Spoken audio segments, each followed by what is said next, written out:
Hello, hi guys! Magandang hapon sa inyo lahat.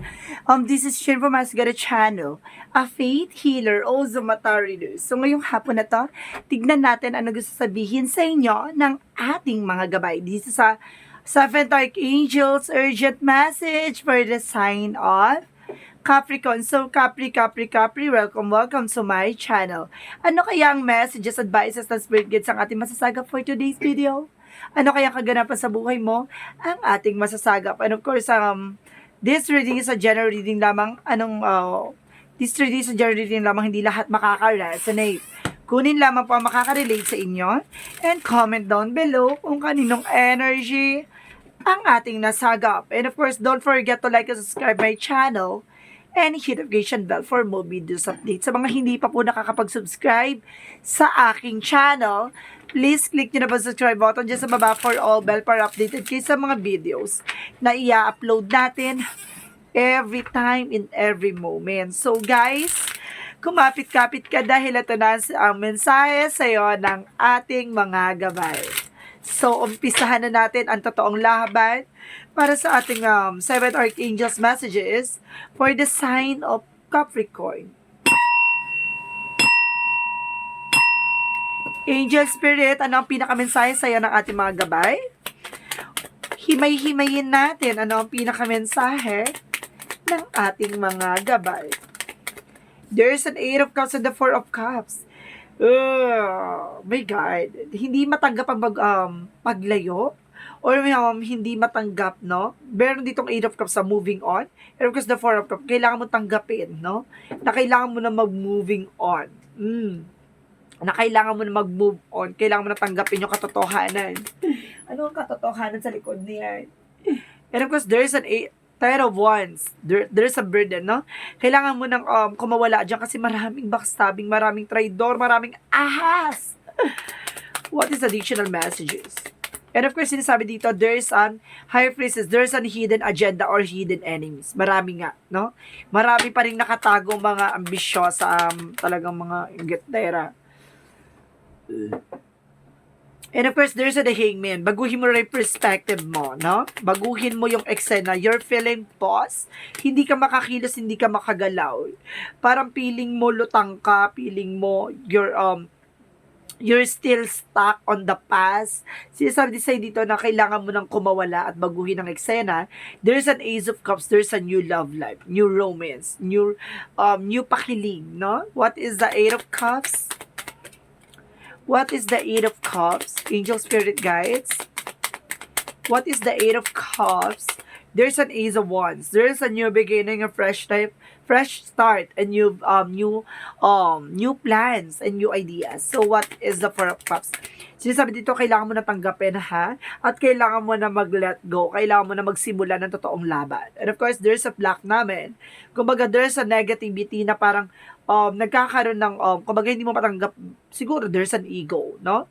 Kumbaga, yung ego, or may tinapakan kang ego, or something na may ego ditong involvement, and there's a toxicities, no?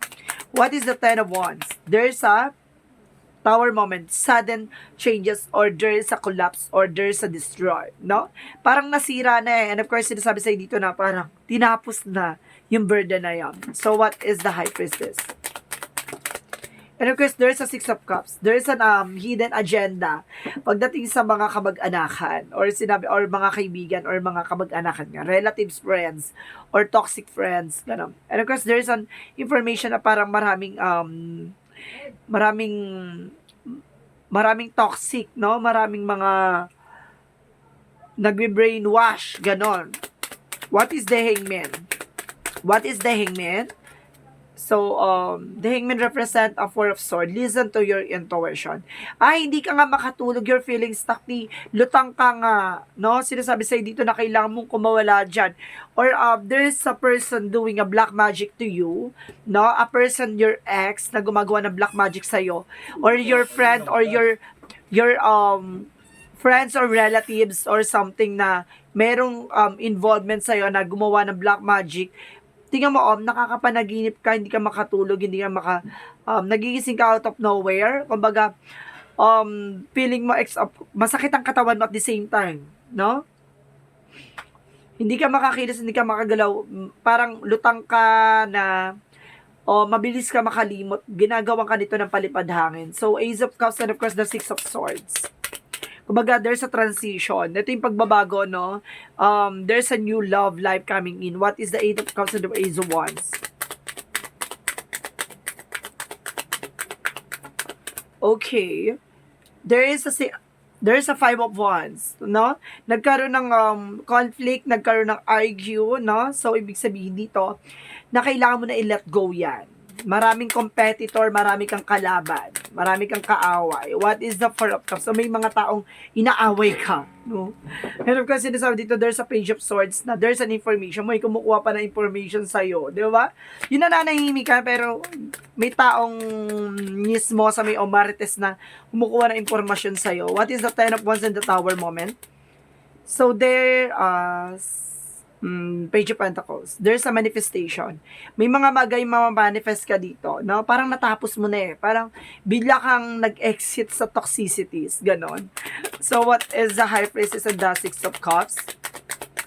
What is the High Priestess and the Six of Cups? So, there's a devil. I told you so. Diba?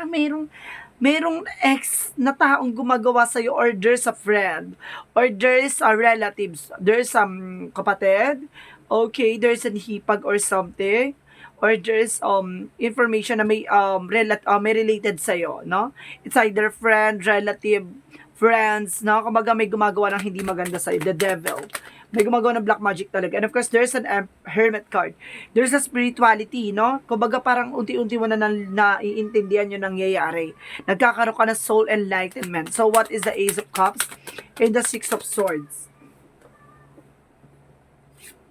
There is a Four of Pentacles.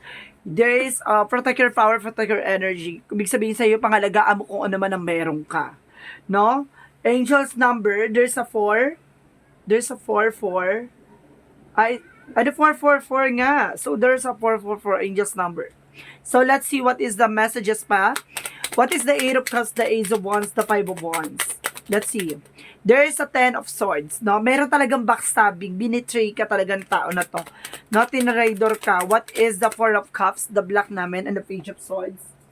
Okay, there's a judgment. There's a wake-up call. No? Kumbaga, awareness, na mag-ingat ka. Hindi matanggap nito kung ano man ang eksena. So, what is the 8 of Wands, the Tower moment, and the Page of Pentacles? And of course, there's a King of Pentacles. Being practical. So, ngayon, maging practical ka na, ha? Hindi ka na dapat nagbibigay ng information kahit kanino. What is the High Priestess, the Devil, and the Six of Cups? There's an 8 of Swords. No? Kailangan mong kumawala dito sa blockages. Some of you, pati yung finances mo nagko-collapse. That because of may blockages, there's a negativity, no? Nakapalibot sa'yo. Ingitera to. So, what is the Hangman, the Four of Swords, and of course, the Hermit card? There's a King of Wands. Control, no? Kailangan mo makontrol to, kailangan mo mabasag, kailangan mo masira anumang uri ng negativity or negative energy na ginawa sa'yo. What is the Ace of Cups, the Six of Swords, and the Four of Pentacles? Get my information. Ace of Cups, the Six of Swords, the Four of Pentacles. There's a King of Cups. There's a devoted, supportive person. Itong tao na to, kumbaga darating sa buhay mo para mahalin ka, para ipakita sa'yo what you deserve, no? Ito, sa dami mong pinagdaanan, sa love life, sa career, sa family issues, kumbaga this is your moment na may taong aalisin ka sa sitwasyon. May taong ilalayo ka sa dilubyo ng eksena, no? What is the outcome? Ang outcome is the Wheel of Fortune, no? The blessed in disguise happen, the two of you, the Two of Cups, sinasabi dito na magkakaroon ng, there's a unified love of unconditional love, and there's a partnership, no? Kumbaga biglang umikot yung kapalaran ngayon, na mukhang pumabor sa'yo, and of course the Empress card, the rebirth, no? Nagkaroon ng panibagong eksena, parang binuhay ka ulit sa isang eksena na yon. With the Emperor, kumbaga itong tao na to, kumbaga this is a mature man or mature woman na nagbigay sa'yo ng pagbabago, no? Nagbigay na sa'yo ng stability and control. So let's see, what is, this is a new card for you, Yin and Yang Oracle. So let's see, what is a Yin and Yang Oracle card for you. para mas maintindihan natin kung ano ang pinakamensahe sa iyo ng ating gabay. There is a reflection. So, ibig sabihin dito, na may reflection, may salamin. So, ibig sabihin dito, mukhang kung ano man ang ginagawa sa iyo, bumabalik lang sa kanila. At the same time, there's an attractions and hat na kumbaga, may naiinggit sa iyo, no? Naiinggit kung ano man ang meron sa iyo, gano'n, kumbaga, ganun nga, inggitera. And of course, I told you, there's a family, home, and of course, commitment. See? May family ano dito, issues, or may family related dito na there's something wrong, no, about sa home, family, and there's a commitment, and suddenly. So, what is the Love Oracle card? What is the Love Oracle card? There's a key or a ring. Ibig sabihin, many options, decision. Marami kang option or decision dito. And of course, there's a hand of a cards. Ibig sabihin dito, nasa sayo ang huling halakhak. Nasa sayo yung alas, and take a chance, no? Kumbaga, nasa sayo ang eksena kung susugal ka ba o hindi, no? So, what is additional messages for this energy? So, let's see.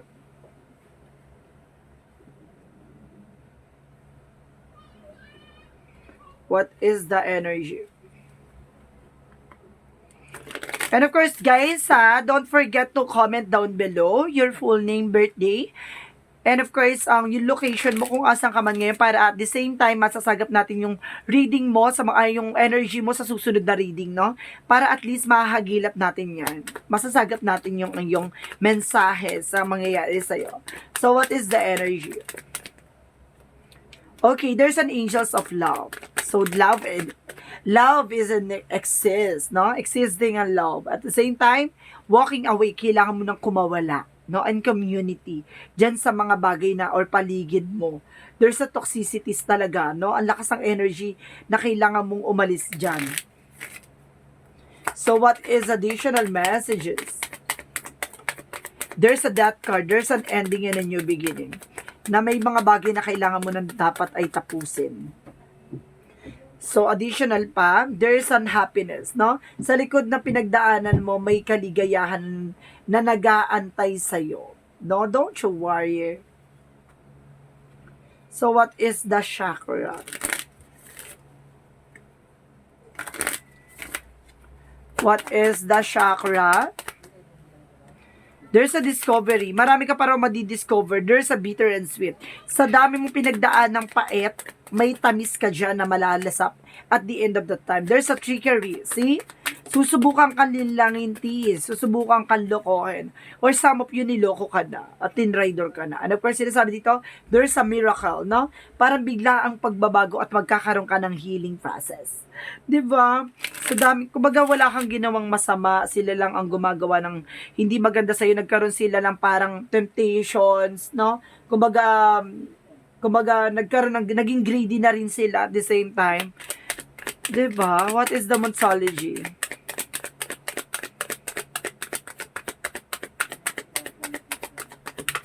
And luck is in your side. Wow! So, ibig sabihin nyo, swerte talaga tipapabor sa'yo. So, sinasabi sa'yo ng angel spirit na kumalma ka kasi umikot na ang ng kapalaran, no? Na ang swerte ay papabor sa'yo. And surrender to the divine. No, kailangan mo i-surrender lahat na nangyari sa'yo kay God, rather sa ating universe. Kasi hindi yan natutulog. Hindi natutulog ang Diyos. So, what is Archangel Michael messages? There's an innocence. So, ibig sabihin, wala kang kamalay-malay, T. No? May ganong talaga no? Unti-unti ka nang inaas, hindi mo alam. Diba? What is additional messages? What is additional messages? Angel spirit guides. There's a counseling. You healed with words, wise advice, and the empathetic ear. No? Ibig sabihin, baka nakikinig ka rin sa ating inner voice. And there's a flower. Working with flowers open your heart brings blessings to the other through your life purpose. Ibig sabihin dito, mukha mamamayagpag at muling bubukadkad ulit ang bulaklak para sa'yo. No? Bibigyan kulay at bibigyan ka na mahalimuya ka na bango. So, what is the messages of romance angels? Diba? Kumbaga, may taong darating sa buhay mo para alagaan ka. And of course, there's a you deserve love. Oh, I told you, you are lovable and you deserve love. So what is Jesus loving quotes? What is the Jesus loving quotes? Well done and well done, well done, do good and faithful servant. Ibig sabihin dito, tinatapos na ni God lahat ng mga nangyari sa iyo. Sinasabi lang sa iyo dito, okay lang, tatapusin niya raw ni God, no? At sinasabi sa iyo dito, maglingkod ka at maging totoo ka para sa sarili mo at para sa lahat, no? Sinasabi sa iyo dito, kailangan, kumbaga sinusubukan yung pananampalataya mo and it's all done, no? Nasubukan na, and of course, na parang nakapasa ka sa hamon ng eksena. So, para sinasabi sa'yo dito ng ating Ama, ng ating universe, ng ating Panginoon na pinapalakpakan kanya na nakapasa ka na, no? Ibig sabihin dito, surrender mo na sa kanya lahat at siya na ang gagawa dahil hindi siya natutulog. Pinagmamasdang kanya. And of course, there's a nurturing. Your heart is your gift. You are naturally born nurturer and have a great talent for helping healing others. And you are the epitome of self-sacrifice and protector for those you love. See? Napaka-protector and of course na kaya mo magsakripisyo, no, sa larangan ng pagmamahal at yung mga taong minamahal mo sa buhay. So may mga tao lang talaga na talagang kinakain talaga ng pagiging sakim, no? Kung ano man yung sakim na yan sa pagmamahal ba, sa lapi o sa ano man yan. Sinasabi sa'yo dito na doon kanya sinubukan eh. So sinasabi sa'yo ni God dito na mukhang nakapasa ka sa hamon na yung tiwala at pananampalataya mo ay hindi napatid, no? Kumbaga doon kanya sinubukan sa larangan na yon at doon ka nakapasa. So this is your moment. So let's see what is the messages of life. So, sinasabi sa ni God dito na ipapanalo mo tong laban na to. Maniwala ka. And there's an inner power. Today, I choose to see myself as a significant. I acknowledge my true strength and remain steadfast in that space of adversity. If I stumble, I pick myself up, knowing that I am filled with the power of the universe. I accept and appreciate myself in every way. I contain the most precious treasures of this world within me. The universe shines through me. See? Kumbaga ngayon, lahat ng mga bagay-bagay ngayon naiintindihan mo na. Kumbaga, hindi alam mo sa sarili mo na hindi ka pinabayaan at hindi ka talaga sinakta ng bongga na para lang pahirapan. Kumbaga, para matutunan mo at maging malakas ka sa hamon ng buhay. Ngayon natututunan mo na lahat ng bagay at ngayon ngayon ay parang nagiging maligaya ka na sa nangyari sa'yo sa nakaraan. So, sinasabi lang sa'yo dito na marami ka pang matutuklasan at marami ka pang natututunan at kailangan mo lang bumangon at kailangan mo lang umahon. Kailangan mo magtiwala kay God rather sa ating universe, sa ating spirit guides. Kumbaga, bitawan at hayaan mong hawakan ng kamay mo para malagpas sa lahat ng mga problema pinagdadaanan mo. So this is 7th Archangel's urgent message for the sign of Capricorn. This reading is a general reading lamang, hindi lahat makaka-resonate. Kunin lamang pa makaka-relate sa inyo and comment down below kung kaninong energy ang ating nasagap. And of course, don't forget to like and subscribe my channel and hit notification bell for more videos update. And of course, comment down below kung nakarelate ba kayo o hindi. Kung hindi pa kayo nakarelate, comment down below your full name, birthday, and of course, location nyo kung asan man kayo na ngayon. Para sa susunod na reading natin, nahagilak o masagap kayo ng ating enerhiya, ng ating energy at ng ating kwento. Maraming salamat guys and see you in the next video. Bye-bye and babush!